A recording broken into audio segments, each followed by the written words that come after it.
"This is Arlene," my daughter said. "She's a family friend. She does our cakes." 30 women turned to look at me. I had frosting under 2 fingernails, and I was holding my own cake knife, the long one, because caterers never carry anything that will go through 3 tiers without dragging. I shook the 2 hands nearest me. I said it was lemon poppy seed with a cream cheese buttercream, and that the green was called Sage Whisper because somebody at the paint company gets paid to name colors. That got a laugh. I asked Vivian Bellamy where she'd like me to set the knife down. She said next to the plates, "Honey, and thank you. It's just beautiful." 6 years I've been baking for these people. Vivian's 60th, Grant's 34th, and his 35th. The engagement party, a christening for his sister's boy, an anniversary with 60 candied violets. I made one at a time at my kitchen table. Every single time, some version of the same sentence. A friend of the family, our baker, she does our cakes. Does, present tense, an arrangement that's still running. I had brought a card. I want to be honest about that, because it matters later. I wrote it the night before at my own table, and I drove out to that farmhouse 40 minutes northeast, with it in my purse. And while the caterer's girl was finding an outlet, I walked over to the gift table and set it on top of the pile, not tucked in, on top, where somebody would pick it up first. It said love, Mom. I watched Kendra cross the room maybe 90 seconds later. She was talking to a woman about strollers, the whole time, without a break in it, the way you can carry a conversation while your hands do something else. She reached down and took my card off the pile and put it in her purse and clicked the purse shut and went right on talking about wheelbases. She didn't look around first. That's the part I keep. She didn't check to see if anyone was watching, because she'd already worked out that the only person who'd know what it meant was me, and I wasn't going to say anything. She was right. I didn't. Vivian tapped a glass with a spoon. Grant's sister went first, and she was funny about morning sickness. Then Grant, who got choked up and had to stop, and everybody loved him for it. Then Vivian, who said something about her mother's hands and a bassinet that's been in the family since 1931. And then Vivian looked over at me, warm as anything, and said, "Arlene, honey, will you say a word? Look at that cake. She ought to say something." 30 women turned around again. So, I stood up. I said there was a girl I knew a long time ago who was too short to reach the mixing bowl, so she stood on a milk crate, an orange one, and she wouldn't let anybody hold the back of it. I said that when she was 6, she decided she was going to do the frosting herself, and she did it with her whole arm, elbow and all, and it looked like a barn in a hailstorm, and she wouldn't let one bit of it be fixed. I said I have found that people mostly turn out to be exactly as stubborn as you hoped they'd be, and that this is a mercy, and you don't always know it at the time. I said I was glad to be here. I raised my glass to the baby. The room laughed in the right place and made a sound in the other right place, and Vivian pressed a napkin under her eye, and 2 women asked me afterward whether I was taking new clients. Kendra didn't move the entire time. Not her hands, not her face. She stood by the window with a glass she never lifted. I ate a piece of my own cake. It was good. I helped clear plates, because I can't seem to stop myself. And then I got in my car and drove home in the dark. I let myself into the building through the alley door a little after 9. It's a corner building in Delano, brick, and Denny and I bought it in 1994 when nobody wanted anything down there. The kitchen's in back steel tables, 3 ovens, a walk-in that hums in B-flat. The front room used to be the shop. There's a counter in there and a window that faces west and gets the whole afternoon. The glass has been papered over since 2015. I did it myself with butcher paper and painter's tape 8 months after Denny died, and I told everybody it was a business decision, wholesale being steadier, and everybody said that made sense. If you stand across the street in the right light, you can still see where the sign was. The brick under those letters never weathered the same as the brick around it. Prewitt's is still up there, in a way. Just not in any way you could read. I set the cake stand on the steel table and went upstairs. If you've ever loved somebody who only wanted you when nobody could see you, you might want to subscribe to Her Calm Justice. Bernice Cole comes in Tuesdays. She's 70, and she has opinions about everything, most of them about her son-in-law, who bought a smoker in April and has now ruined 4 briskets in a manner Bernice describes as aggressive. We did the wholesale run-the-diner order, 40 dozen dinner rolls for the Presbyterians, 2 lemon sheets. She asked how the shower was. I said it was nice. Bernice repeated the word nice, the way you'd hold up something you found in a drain. I asked her whether she'd started the Grandview order. There's a woman out on Grandview who has ordered the same white sheet cake, buttercream, no writing, every February 4th for 9 years. She picks it up herself. She's never once said what it's for, and I've never once asked, because it's not mine to ask, and because a person who wants you to know a thing will tell you. Bernice said she'd start it Thursday and looked at me a second longer than she needed to. The stand was still at the farmhouse. It was my mother's white ironstone, chipped at 4 o'clock, so the chip sits under your right thumb when you carry it. 30 years of cakes have gone out of this building on that stand and come back on it, and I've never lost it yet.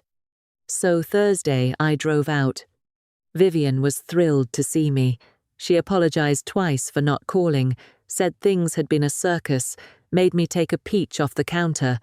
Then she went to the pantry to get it.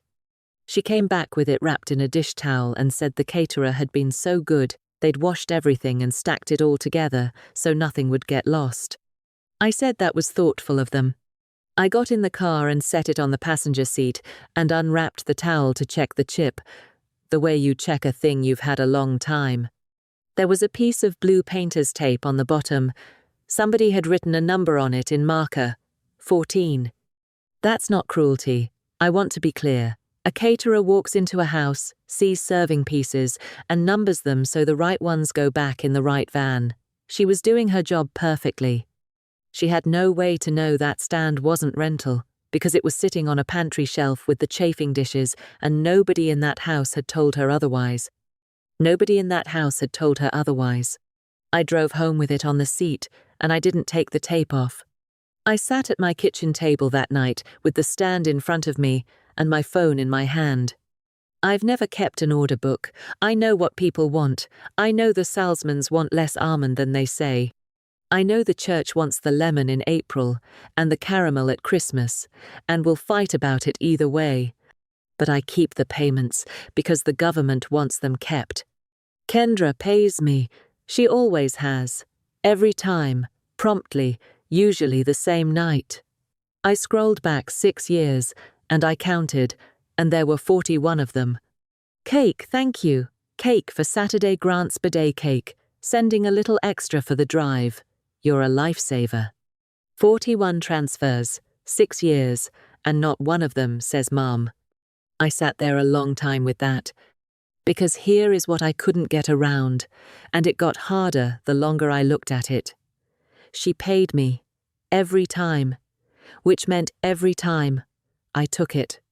I took the money, and I wrote thank you back, and I loaded the car, and I drove out there, and I set up in somebody's pantry, and I came home, 41 times. You cannot run something like that for 6 years with one person. It takes 2, and one of them has to be reliable. She called 3 days later, and she was lovely. Mum, everybody was obsessed. Grant's aunt asked for your number. 2 people did.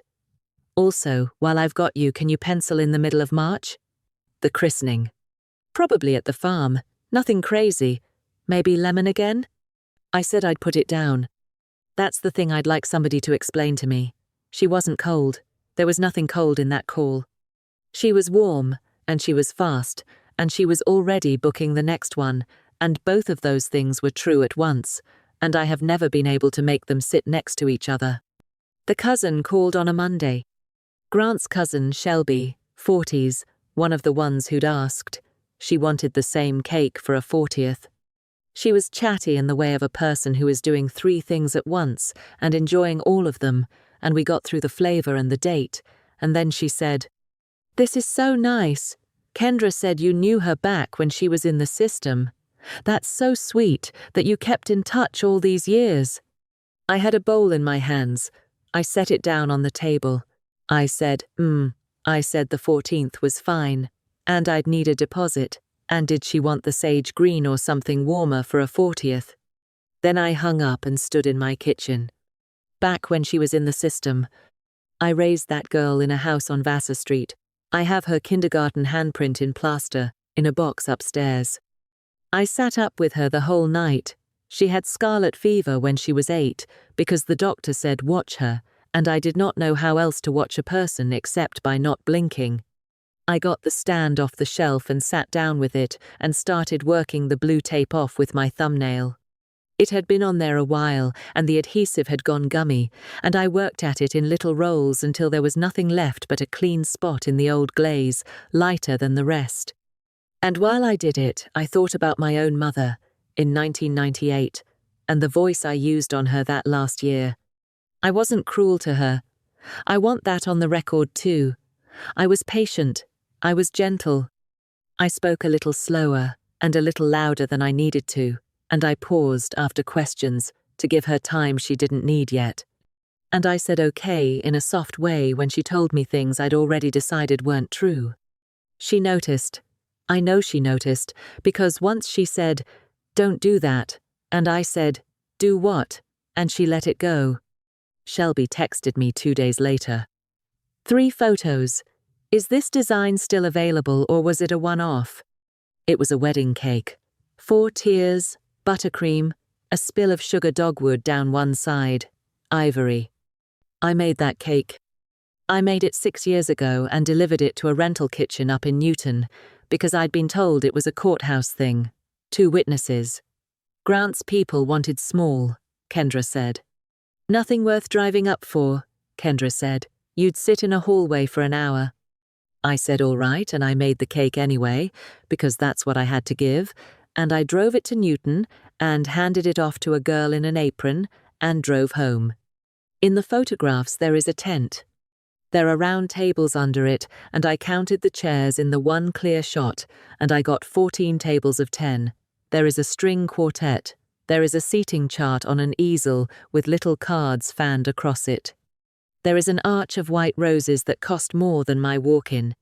I went through those 3 pictures for an hour, sitting under the good lamp with the phone held out at the distance my eyes have decided on. The second one is the wide shot, and down at the front of it there's a table with a stack of printed programs and one lying open on the cloth beside them. I spread my fingers on the glass and it went soft and grainy, and then I found the size where it held. Heavy cream stock, a script header, and down the left side, under-seated family, in a small clean serif. Denise Vogel, the woman who raised her. I sat with that for 2 days. I want to tell you I was calm. What I actually was busy. I made the Presbyterians' rolls, and I did the diner order, and I got Shelby's 40th started, and the whole time there was a woman living in my head with a name and a role, and I hated her the way you hate weather.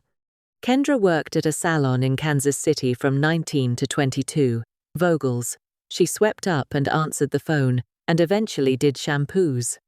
She came home for Christmas those years and told me a woman there had taken a shine to her. I found the number on a Tuesday afternoon and I called it, and a woman answered on the 3rd ring and said, "Vogel's, this is Denise." She has a plain voice. She asks one question at a time and then waits for the answer, which almost nobody does anymore. I said I was an old friend of Kendra's from back home, and she was so pleased. She said, "Kendra Bellamy," she said, "isn't she something?" She said she'd seen the shower pictures. She said, "I'm glad she had people down there, I really am. That girl came to me with nothing behind her." I asked what she meant, and Denise told me, "Easy as anything, the way you tell a story you've told before." She said Kendra had a bad stretch that first winter, and one afternoon in the back room she said, "I lost my mum," and then went straight on to something else, the way people do when they've said a thing they didn't mean to say out loud. Denise said she didn't push. She said she waited a good while, weeks, she thought, and then one evening she asked how old she'd been, and Kendra said 15, and gave her the date. So I send a card every year. Denise said, that's all, just so she knows somebody's marking it, and she writes me back every single time, a line or two, 13 years now. Isn't that something? I asked what day. March 9th, she said. March 9th is my birthday. I said I had something on the stove. I said thank you. I hung up without telling that woman my name. I sat in the back of my own building with the ovens off and worked out what I actually knew, because I'd been assuming things for 2 days, and none of them turned out to be right. Denise Vogel is not a rival. She is a woman who was told almost nothing and given a shape to put it in. Because that's the piece I keep turning. My daughter never said a false sentence to her. She said 4 words in a back room that a person could mean 50 different ways, and then she let a kind woman hear the only thing anybody hears, and then weeks later, with all that time to think, she was asked a direct question, and she answered it with an age and a date. I don't know why she picked mine. I've decided I'm not going to know. I think she picked the first date her mouth had. And then a card came that March, and she wrote back 2 lines, and a card came the next March, and she wrote back 2 lines. 13 years. A lie you tell once is a coward's mistake. Anybody's capable of it.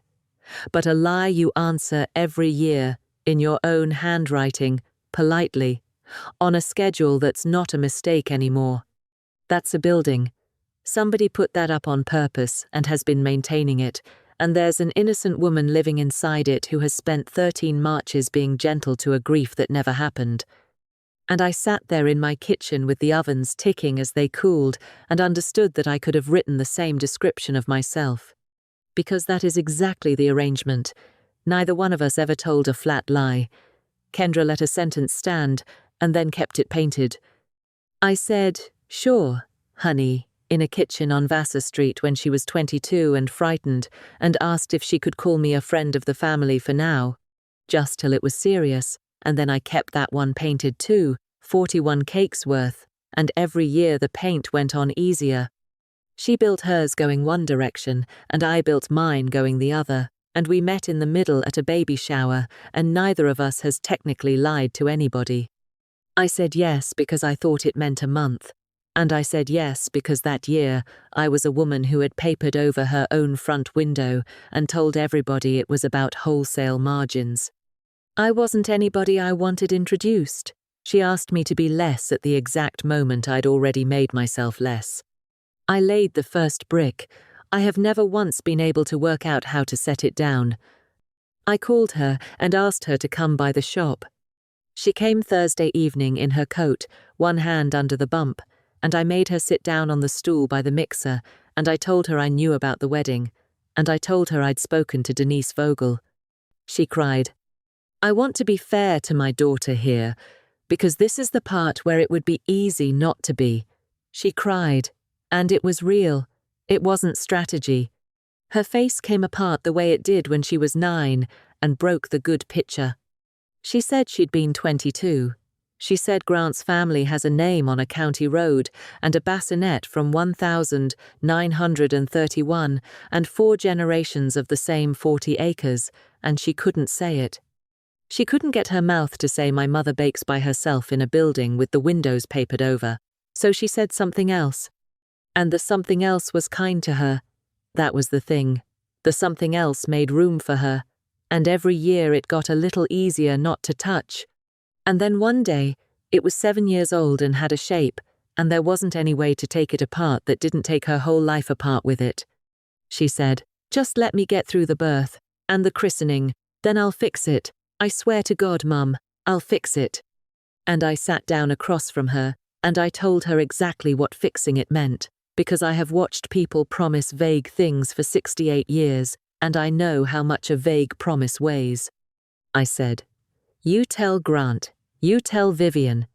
You write to that woman in Kansas City and you tell her the truth, in your own hand. I said, before the baby comes. And I told her that if she did those 3 things, I would never speak of any of it again as long as I lived. Not once. Not at a holiday, not in an argument, never. She would not have to carry it in front of me. She took my hand and she said she would. 3 weeks went by. Shelby called back to add a dozen cupcakes to the 40th, and I told her I wasn't taking new work right now. It cost me $400, and it was the first time in 7 years I've said no to anybody with that family's name on them, and my hands shook after I hung up, which was humiliating at my age.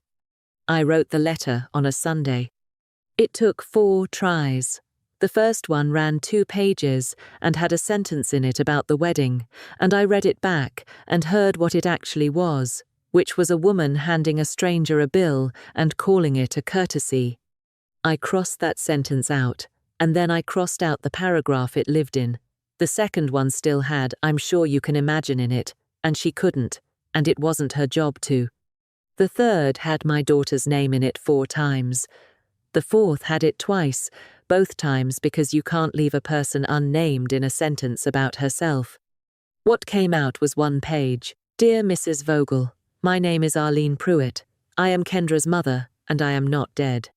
Then the rest of it, and there is not 1 word of blame anywhere on that page, and I checked. I stamped it, and I put it in the drawer under the register tape. And I left it there. I want to be truthful about that too. Every morning for 2 weeks, I opened that drawer for a roll of tape, and the envelope was lying on top of the rolls, face up, and every morning I took what I came for and shut it again. Once I got as far as the sidewalk with it in my apron pocket and turned around at the corner and came back. Because mailing it meant I couldn't take it back, and because some part of me kept saying, "Give her 1 more week, she's 7 months along, she's got a lot on her." Kendra texted twice in those 3 weeks, both times about cake, lemon or almond. Did I think buttercream would hold up if it got warm in March? Neither text said anything else at all. Grant called the shop on a Tuesday morning. He's a decent man, I've always thought so. He called to check in, he said, just to see how I was doing, and it took me most of a minute to understand what was wrong with the call. He was speaking a little slowly, and a little loudly. And he paused after his questions, and left me a lot of room, more room than a question needs. He asked twice if I'd been feeling like myself lately. He said Kendra had mentioned I'd been having a hard time. I knew that voice. I have used that voice. I used it on my mother in 1998 in a kitchen in Hutchinson, and she said, "Don't do that," and I said, "Do what?" and I let it go. What I'd forgotten until I was standing there with the phone against my ear is what she did afterward. She stopped telling me things, not all at once, and not in any way I could have pointed at.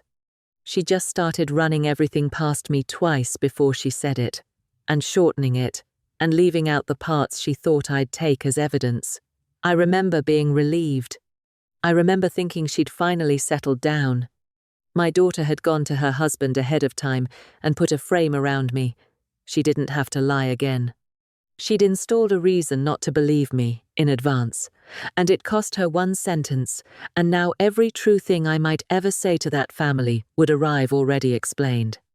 I told Grant I was fine, and I hung up, and I went and started the diner order 2 hours early because my hands wanted something.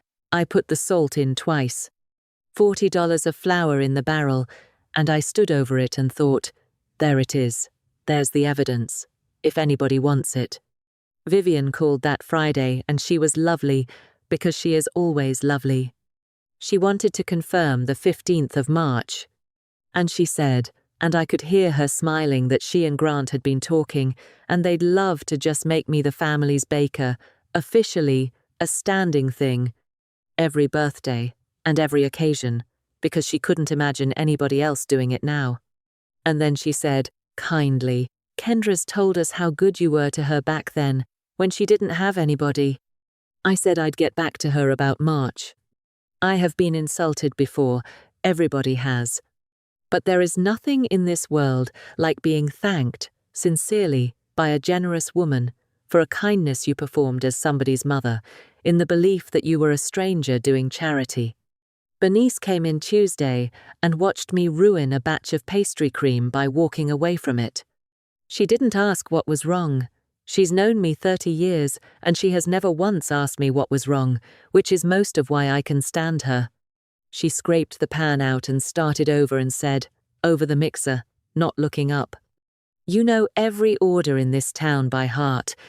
You know what everybody's mother liked, and there isn't one soul out there who knows your name." I said that wasn't true. She didn't answer me. She just kept stirring, and let me stand there in my own kitchen listening to it not be answered. I sent Vivian the deposit back that night. 4 lines. I said I couldn't take the March order after all, and I was sorry for the short notice. I said Halloran's over on Maple does a good lemon, and I'd be glad to call ahead for them. I said I wished them every happiness with the baby. I did not give a reason. Not one word of a reason.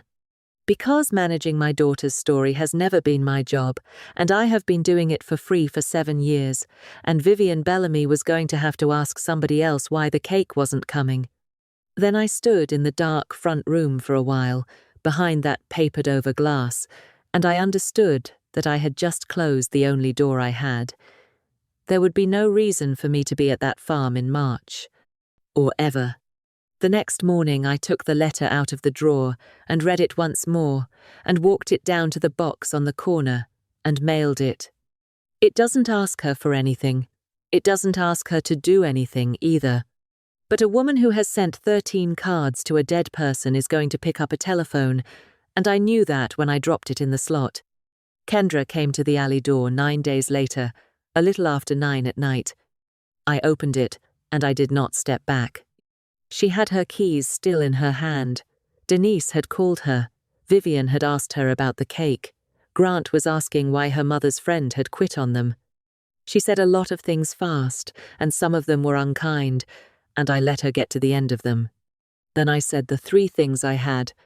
I said, I didn't tell them anything. I said, I told Denise Vogel I was alive because she thought I was dead, and she has been sending cards. I said, and I'm done. She said, you embarrassed me, at my own shower, in front of Grant's whole family. And I said, and I wasn't angry. That's the strange part. I was so tired, I said. I told them about a girl on a milk crate who wouldn't let anybody hold the back of it. Tell me which part of that was untrue. She stood in the alley with the light over the door, making her look about 11. And then she said the thing I've thought about every day since. You could have said something. 7 years, Mom. 7 years, and you never said one word. You let me. And she's right. That's what nobody tells you about being the one who was wronged. Sometimes you were also the one holding the ladder. I said yes in a kitchen when she was 22, and I said yes 41 more times with a cake in my hands, and every yes made the next one cheaper. So I told her the truth, which I had only worked out that week. I said, I agreed to be a family friend for a season. I did. I said yes to that, at a time when I was a woman who couldn't make herself walk out her own front door, and I thought it meant a month. I said, I've spent 7 years finding out that a season is, however long you keep saying yes. And she came at me with the only thing she had left. So, that's it, she said. You're going to make me pay for it with her. She's not even born, and you've already decided what she costs. I didn't have an answer for that. I want to be honest. I stood in that doorway, and I did not have one, because it isn't nothing, what she said. Whatever I did next, that baby was going to grow up inside it, and there wasn't a version where that stopped being true. Say it then, she said. Say you're keeping her from me. I said, I'm not keeping her from anybody. You'll have her every day of her life. And then I understood what I actually wanted, which I had not known 10 seconds earlier, standing in the cold with my hand on my own door. She asked me what I wanted. I told her, standing in that doorway, and I didn't raise my voice, and I never once used the word deserve. I said there would be no more cakes, no deliveries, no back kitchens, no standing in a pantry with a knife in my hand while the party happens through a door. That's finished. And it's finished for good. And it isn't a punishment, it's just that I'm not available for it anymore. I said I would not be at the hospital. I said I would not be at the christening.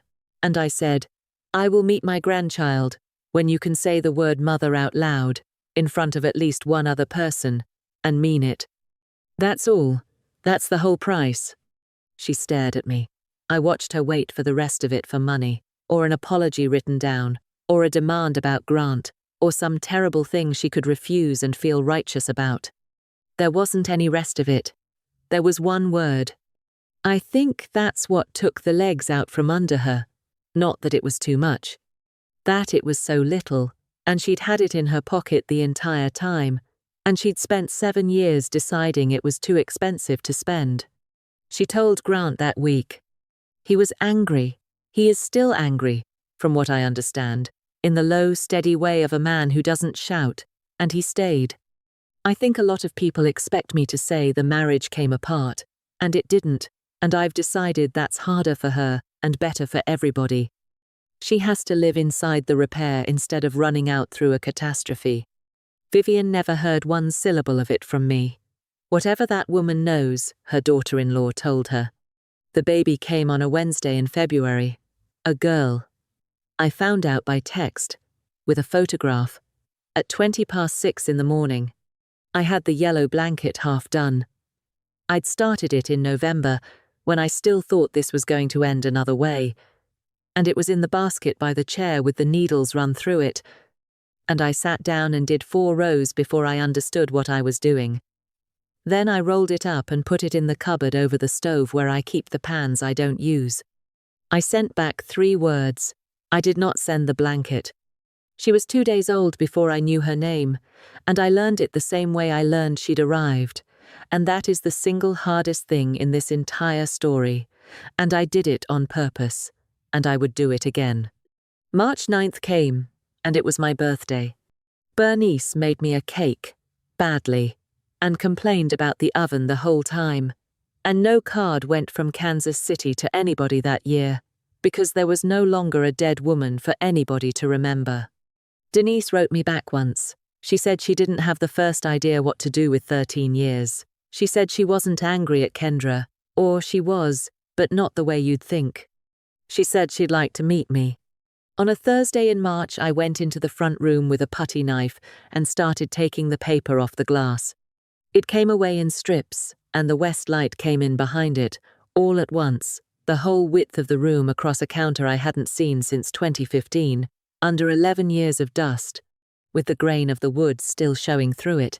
I stood there in it a while. Then I finished the job, 2 days to get the old adhesive off the panes, and my shoulders hurt for a week. I'm 68, and I have no business up a ladder, and I did it anyway. I opened in April. Tuesday, Thursday, Saturday, 7 to 11. That's all. I'm not trying to run a bakery like a young woman. I'm trying to have a counter. I didn't repaint the sign. The ghost of it is still up there on the brick, Prewitt's, where it's been since 1994, and I've decided it can stay a ghost. Painting over a thing twice doesn't fix the first time you did it. I hand-lettered a card for the window instead. It took me 4 tries, and it says Prewitt open to the Sat 7 to 11, and the T's aren't the same size, and I've made my peace with that. Bernice works the register and complains about the register. She says it's too modern. It's from 2009. That first morning, I set my mother's stand up on the counter under the window with a cake on it. A plain caramel, nothing special, made for nobody. Made because a counter with nothing on it isn't a counter. If you know where to look, you can still see the lighter spot in the glaze where the blue tape was. The first person through my door was Denise Vogel. She left Kansas City at 5:30 in the morning to be there when I unlocked it. 61 years old, plain-spoken, 1 question at a time. She had coffee with me at the counter for 2 hours, and we did not talk about my daughter very much at all, and by the end of it she was telling me about her sister's knee. 13 Marches that woman spent being kind to me. I hadn't even had the decency to be dead. The woman from Grandview came in the following February for her sheet cake, And instead of taking it out to the car, she stood at the counter with it, and she told me what the date is. It's her son. He'd have been 41. 9 years she's been buying that cake, and I never asked her, because there was nowhere to ask her. There was a phone and a paper bag and a back door. There's a counter now. People tell you things across a counter. That's what a counter is actually for, and I had one all along, and I covered it up. Kendra came in on a Saturday morning in the fall, with the baby on her hip, when there were 2 customers in the shop.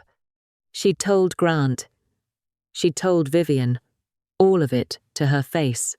She'd written to Denise Vogel in her own hand, 4 pages, and Denise had told me about it and hadn't told me what was in it, which was correct of her.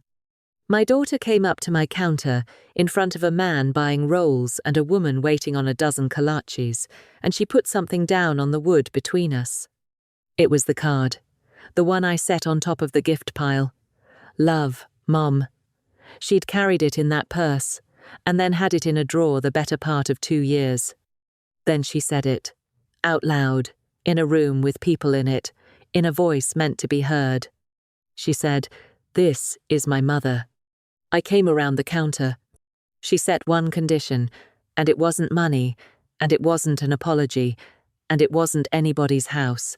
It was one word, said out loud, where somebody could hear it. Do you think that was enough to ask for? Her calm justice, because kindness was never permission.